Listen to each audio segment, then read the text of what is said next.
Yo, welcome back. My name is Tyler, and I very much appreciate you clicking on this video. Today, I wanted to spill my personal beans about what I want to say about Elbaf, because it's the upcoming arc, and we've been talking about Elbaf in story since Little Garden. That was like chapter mid 100s, I believe, early 100s, I think. Regardless, this is an arc that the One Piece community has been fascinated with, or at least the island, right? The island of giants. We've been fascinated with this island for ages, and we're finally getting to go there after 1,000 chapters hearing about it for the first time. And I wanted to share my personal predictions about the arc, as well as I made a Google forum and I gave it to some of my friends, and I'll be reacting to that at the end of this video after I give all my personal thoughts. I haven't read them yet, but I do see a few that have come in on my computer over there, so I'll be reading those when I'm done on the board. So let's address the long-nosed man in the room. Usopp loves the giants. He refers to Dory and Bragi as his masters from Little Garden, and he met Oishi and Kamo on Eni's lobby, and he's just been a big fan of the giants because he sees them as brave warriors of the sea, as he wants to become himself. So this is undoubtedly going to be an Usopp heavy arc, right? Because Wano, not too involved, who's not involved in Whole Cake whatsoever. So I really do think that it is Usopp's time to shine, get some more development, get some upgrades, some more hockey perhaps. Love to see it. I don't think he's going to be a major focus of this arc because there's just too many cooks in the kitchen, as one might say. There's just too much going on. There's too many characters. There's too many story beats going on for Usopp to have the whole arc dedicated to him, like Sanji was with Whole Cake. But I do believe that Usopp will be getting an upgrade. He will be developed further as a character. There'll be plenty of Usopp screen time for us Usopp lovers out there. Speaking of Straw Hat arcs, we thought that Egghead was going to be the Frankie arc. Sadly not, but we still have Lilith. Lilith is coming with us to Egghead. So there is time for Frankie to catch some upgrades with Lilith. Maybe on screen, maybe off screen. But by the time we leave Elbaf, Lilith and Frankie will have made upgrades to both of their arsenals. Usopp also has the potential to meet his father on Elbaf. Potentially. Because we know that's where the red-haired pirates have their base of operations. But who's to say that they're even going to be there? We know that Shanks travels all the time. So after the whole kid incident, Shanks could have just taken the crew elsewhere. You know, because he's trying to find the One Piece right now. He finally found the motivation to chase the One Piece after Big Mom and Kaido fell. So he could be off looking for Zoe or the man marked by flames.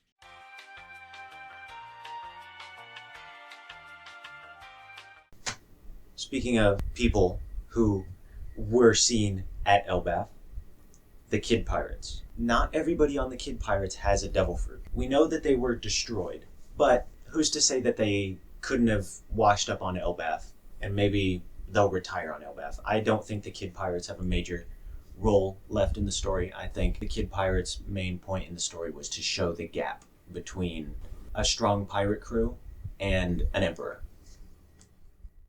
I'm sorry. I don't think Kid is coming back, but if we see him wash up and he's still alive and he's like just on Elbaf, right? Maybe he'll be in a prison when the Straw Hats show up and they'll be like, ha ha, Shanks beat you, ha. Something like that. Who knows?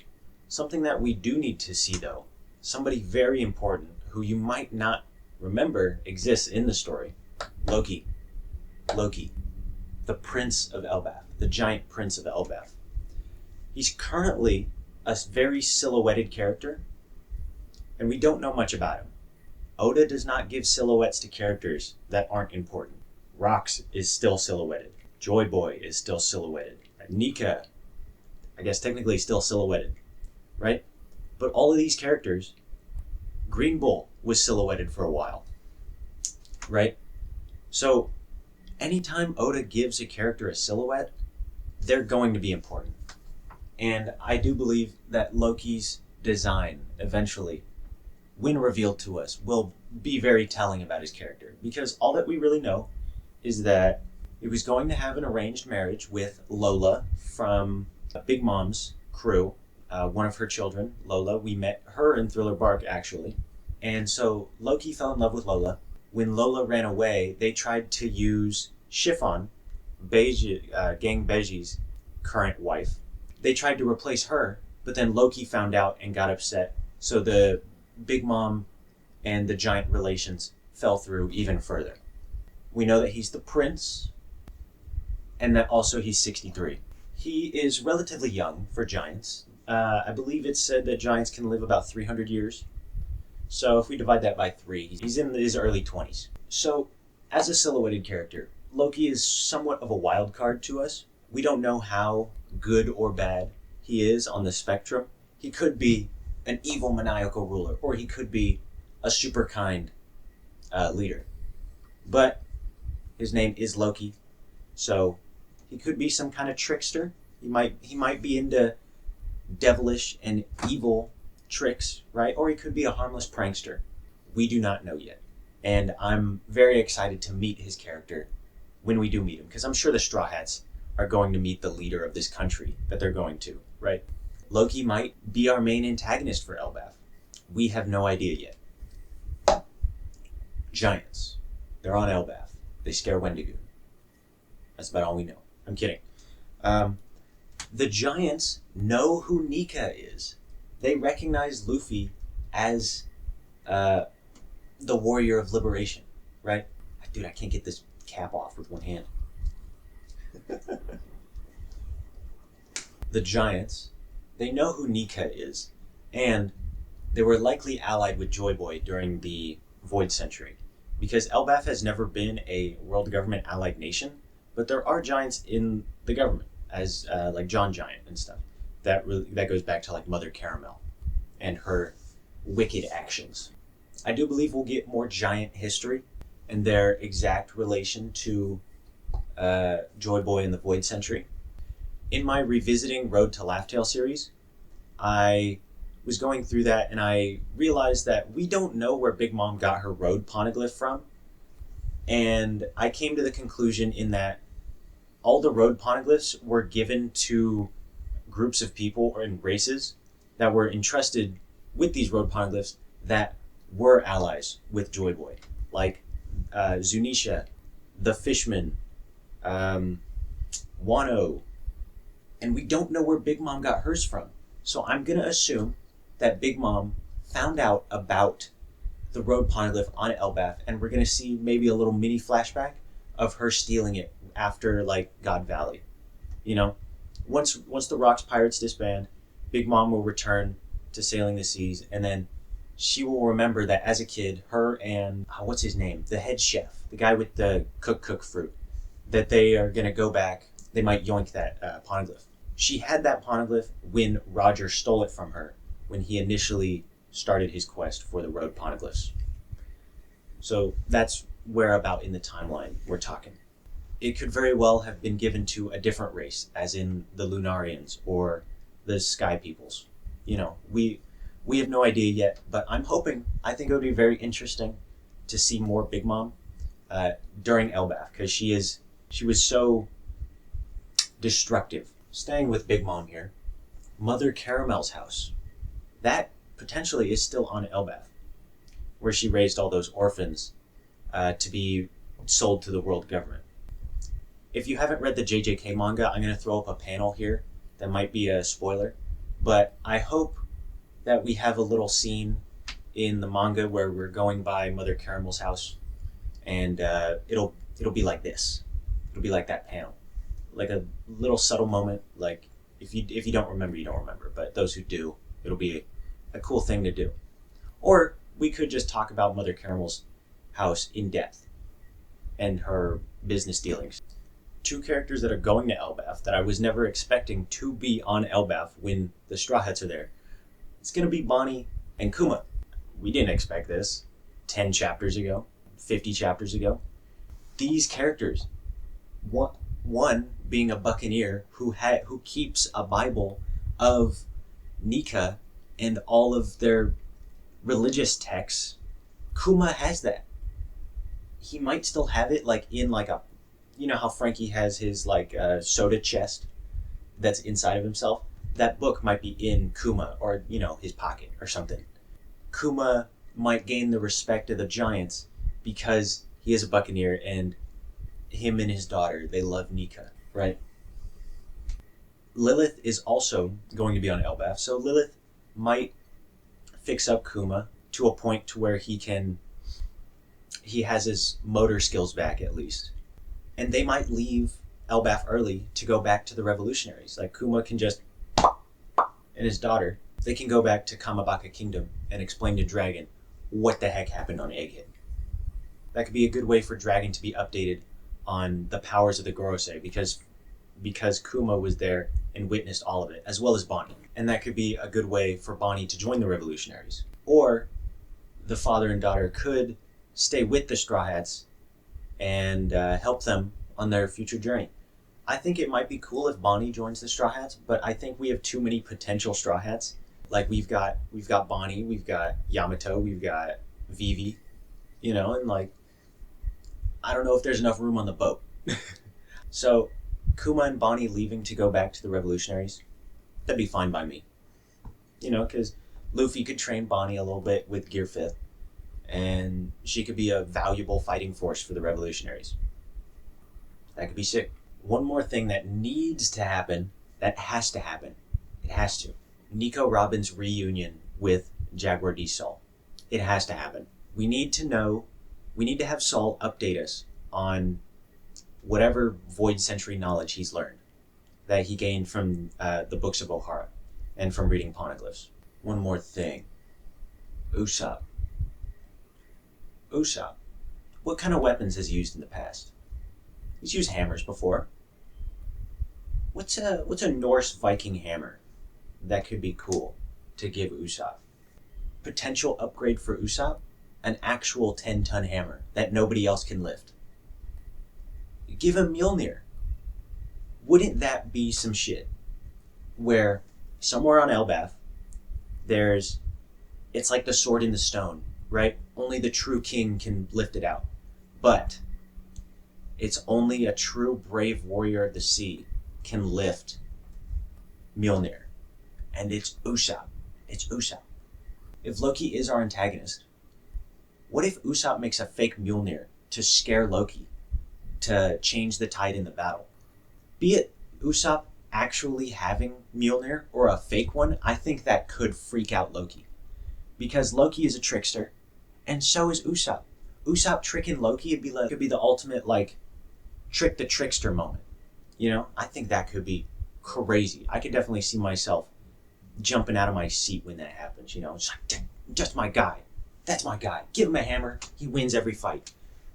Usopp has won every battle he's had a hammer in. Coincidence?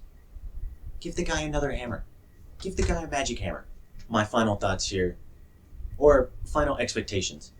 I think that we'll get a mini arc similar to the one we got during Egghead, where Oda updates us on the state of the world. I have a thought here. Bear with me on this. I think Shanks is going to be defeated by Blackbeard elsewhere in the world during this arc. Whoa, big allegations there. You're telling me Shanks is going to get beat by Blackbeard? Let me just talk about this. Just hear me out. We heard from Kaido that Haki beats Devil Fruits. We've seen from Law that Haki can destabilize a Devil Fruit user's power, like he turned himself male again. And we've seen that Joy Boy's Haki can turn off the Gorosei's demonness. So all these instances, we've heard Haki getting glazed. Of Haki can beat Devil Fruits no matter what. The strongest Haki user will beat the strongest Devil Fruit user 100% of the time. I think Blackbeard is going to turn that notion on its head. Because Shanks is the Haki man. All of his crew is Haki users, so as far as we know. And all of Blackbeard's crew is Devil Fruit users. So I think there will be a confrontation. In my Road to Laugh Tale series, there was a big emphasis on paralleling Shanks and Blackbeard. And the editors know more than we do. So I do believe that there will be a confrontation between these two. They have beef. Shanks' scar is from Blackbeard, right? And we need Blackbeard to have, he's got the off-screen hockey. We need Blackbeard to have some on-screen feats. You know what I'm saying? And I think that's going to be against Shanks. I think Blackbeard might have some underhanded dealings, might be underhanded in this fight, but I do think Shanks will be defeated. Maybe not killed, but I do think there's going to be a big piece of news out into the world. But I think we're getting set up for a confrontation between those two in the future. 100%. So now that I've spilled my gut about my predictions for Elbaf, or expectations as well, I'm going to read you some expectations that my friends had, and I'll talk about those real quick. My buddy Matthew said, Usopp's second development arc. Yup. Giant's connection to Joy Boy. That's very important. I would also like to know that. Joy Boy's history. We might get more. We're definitely going to get more Void Century flashbacks. I do think Joy Boy's going to remain silhouetted throughout Elbaf, though, unless we see like a picture frame of him somewhere. Bonnie's future. I talked about that. I do think wherever Bonnie goes is going to be interesting for the story. I do think she's going to be like our new Law, since Law got defeated. I do think Bonnie's going to be like our new Supernova Alliance type character now that Law is out of the picture. Navy possible involvement to chase the Straw Hats. Will the Navy be involved in the Elbaf arc? I don't think so. I think the Navy lost too many resources, and they've got to get their shit together on Egghead as well. There's a lot of information that has just hit the world. The demon forms of the Gorosei, the killing of Vegapunk.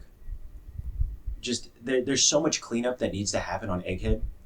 I think that the Navy will be doing other things. I think maybe Buggy will have a confrontation with the Navy during the off Egghead section, during the the Shanks Blackbeard or mini arc that we had during Egghead, where we're just off Egghead seeing the rest of the world. I think the Navy will be doing stuff at that point. Maybe Kobe will show up, because Kobe has now resigned himself to stopping Luffy, just Luffy, because he believes just like us that Luffy's gonna find the One Piece. Kobe doesn't think anyone else is. He thinks it's Luffy. So maybe maybe Kobe will show up on Egghead. Not Egghead, Elbaf. That could be sick.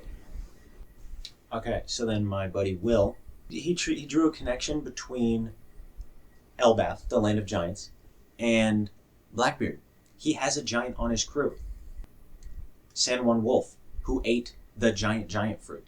Giants are already big as hell, and he can now be even bigger as hell. So maybe we'll see a flashback where we see San Juan Wolf in the background, or we get more lore about him and his connections to Elbaf. That could be sick. As well as he said he'd like to see some more aftermath with the Big Mom pirates, because their mother is gone. Who's going to lead them now? How are they doing as a nation? Stuff like that. And which I would like to see. I do think that's interesting. How does Katakuri pick up the pieces after his mom and Perospero are gone? He also mentioned hockey. How I do believe we've only seen one giant with a devil fruit, and that is San Juan Wolf, aside from fillers. So, the Straw Hats, I could see them getting a hockey boost or a hockey upgrade. Maybe there's a one chapter training arc where all the Straw Hats get caught up on the basics of hockey, because the Giants are just so good at it, because none of them have devil fruits, so they all have hockey. I think that could be sick. We finally get Usopp getting some armament. That could be sweet. All right. I'd like to thank you for watching. If I get some more responses, I'll edit them in. But I'm done with this recording session. I've been standing here for about an hour trying to make a good video. So thank you for watching. I very much appreciate it. subscribe, like. I love the comments. I love reading them. Thank you very much. I like doing this, and I'd like to do it more. So, bye.